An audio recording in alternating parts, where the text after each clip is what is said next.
Hello student, आज हम math की शाखा ज्यामिति के बारे में अध्ययन करेंगे, जिसे इंग्लिश में जियोमेट्री कहते हैं।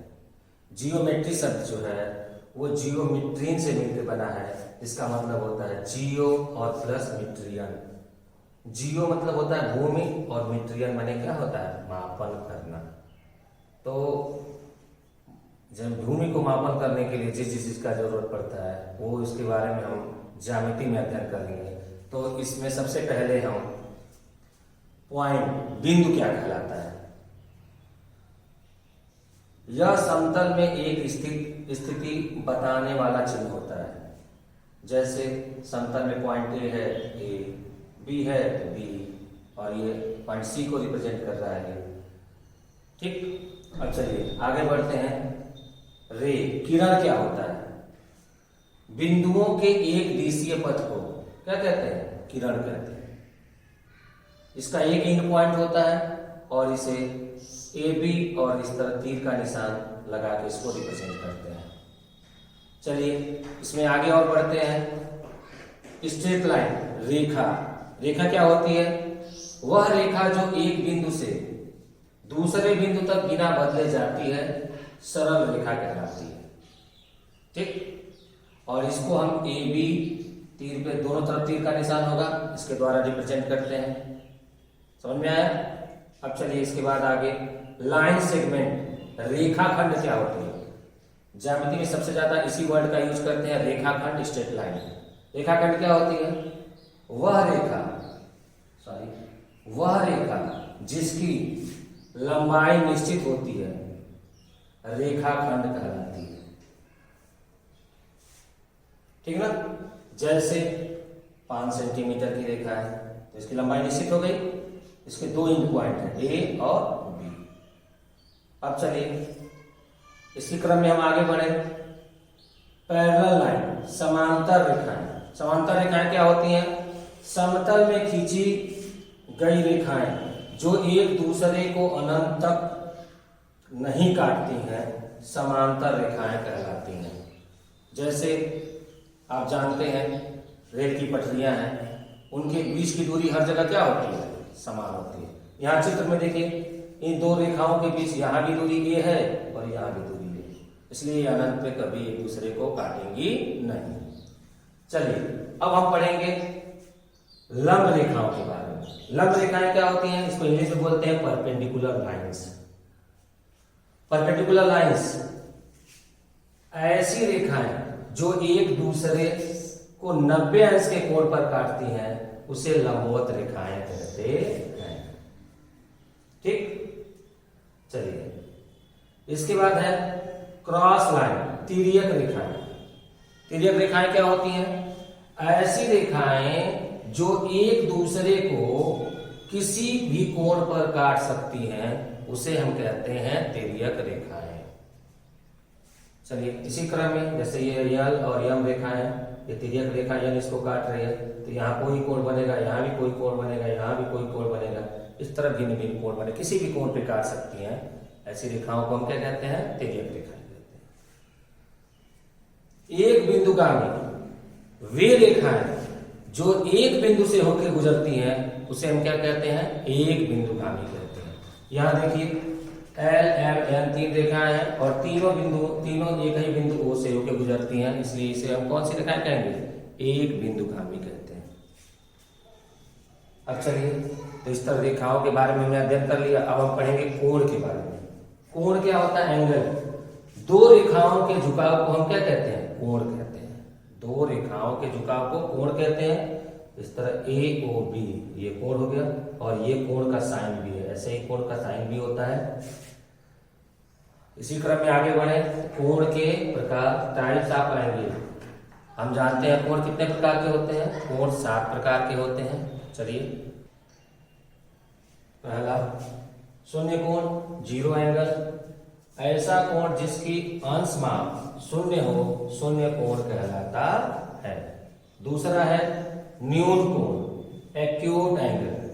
इसकी परिभाषा क्या है, ऐसा कोण जिसकी अंश मान 0 से अधिक तथा 90 अंश से कम हो, उसे न्यून कोण कहते हैं।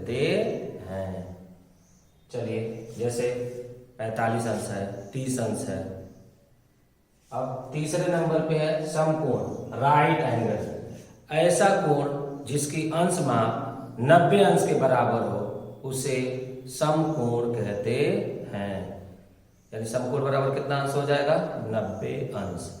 तीसरे नंबर पे, चौथे नंबर पे अधिक कोण, ऑब्टूस एंगल।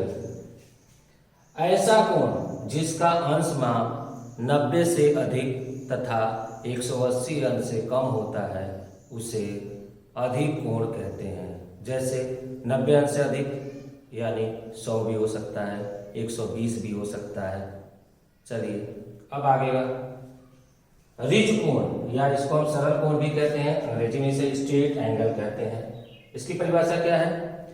ऐसा कोण जिसकी अंश माप 180 अंश के बराबर होता है उसे हम रिज कोण कहते हैं।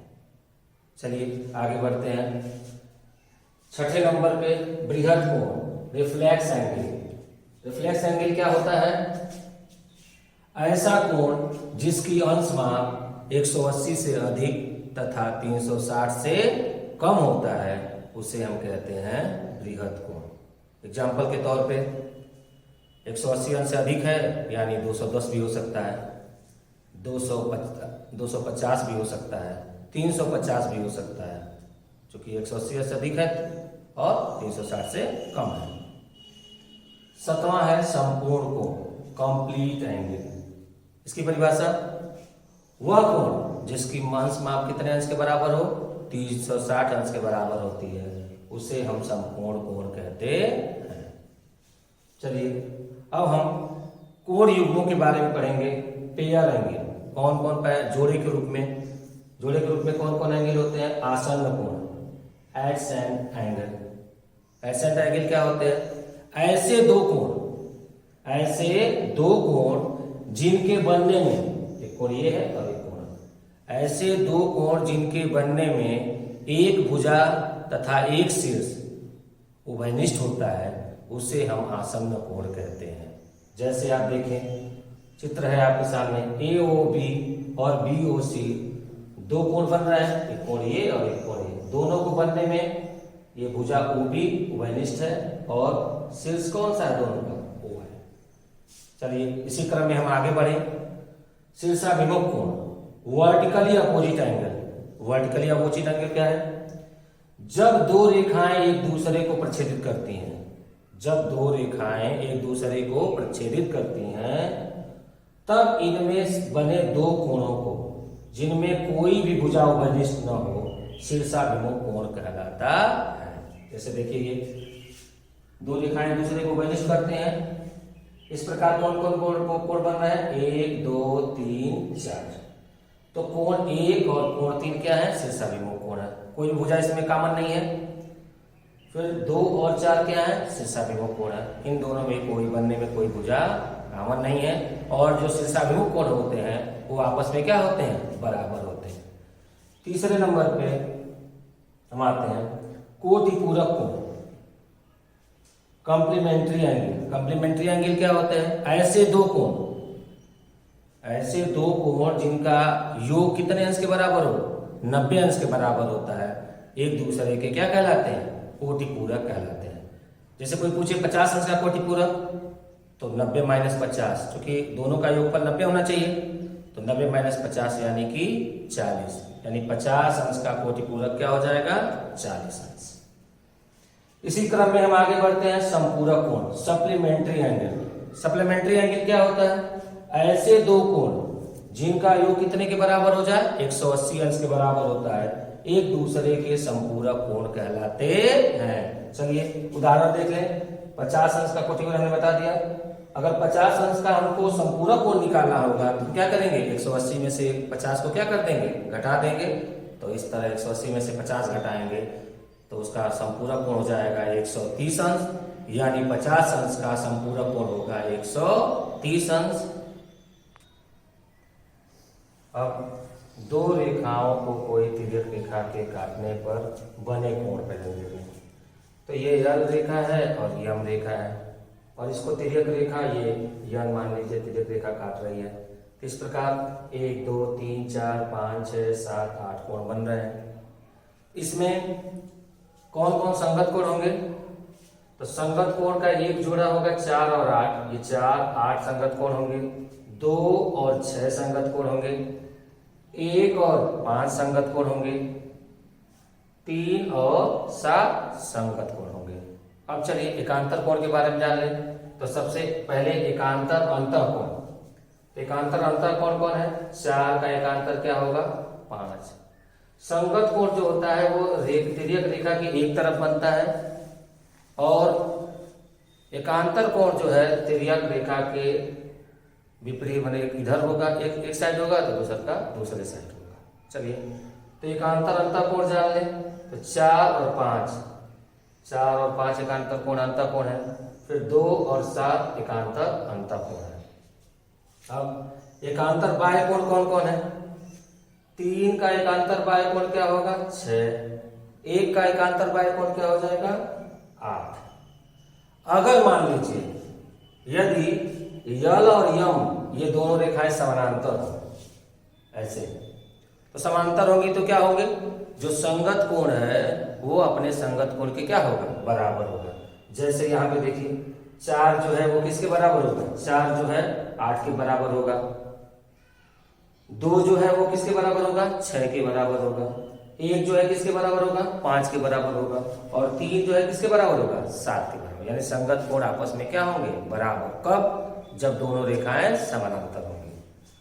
और जब दोनों रेखाएं समानांतर कोण होंगे तो एकांतर कोण भी क्या होगा? बराबर होगा। यानी 4 का एकांतर कोण क्या होगा? 5। यानी 4 किसके बराबर हो गया? 5 के अंतर। और 7 का अंतर एकांतर कोण क्या होगा? 2। यानी 7 जो है किसके बराबर होगा? 2 के। ऐसे ही 3 का एकांतर कोण क्या होगा? 6। यानी 3 और 6 क्या होंगे? बराबर होंगे। 8 का एकांतर कोण क्या हो जाएगा? बाय 1 होगा। यानी 1 और 8 क्या होंगे? बराबर होंगे। धन्यवाद। अब अगला वीडियो